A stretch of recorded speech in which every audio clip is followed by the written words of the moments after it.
tubasobole okubateekako oxygen ne treatment endala baleme kutuuka ku level ey'okwetaaga ICU.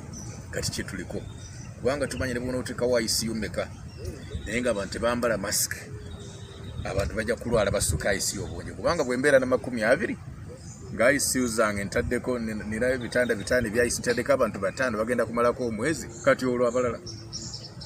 So tulina okukibala nti ICU weewaawo eyamba naye ekikulu ennyo kuziiza bulwadde kufuna oba ababa bakwatiddwa obulwadde okubajjanjaba mangu nga bukyali.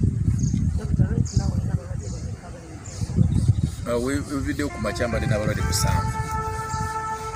naye omuwendo guyinza okuba nga gweyongeddeko kati. Ate abali ewaka from the scan? Abali ewaka 114.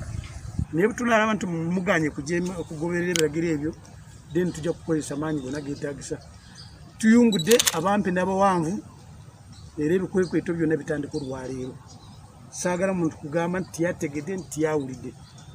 Abantu mbeere maka gammwe ennaku 42 bwe zinaggwako tujja kubanga tulaba ekirwadde nga bukifaanana. Kumpi tufuna abantu 100, 8 twafuna kumpi 10 Kiramba, n'olunaku lwajjo twafunye 10 ekirala Kiramba. Kitegeeza tulina abalwadde bangi ddala abatesinga positive. Naye kinjagala okubagamba nti abalwadde abasinga obungi mu bano bavubuka bali mu myaka wakati wa 2 na 3 ne kuddako bangi bali wakati we 10 na 2.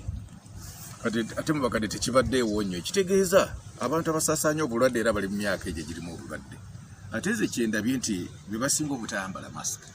Bwe ntambula wano masiki tezibeerako mu bavubuka bano. Olumu bwe babeera nazo bazitadde ku kalevu wano. N'olwekyo nze naalibadde nsaba nga RCC bw'agambye nti atalina masiki asigala awaka.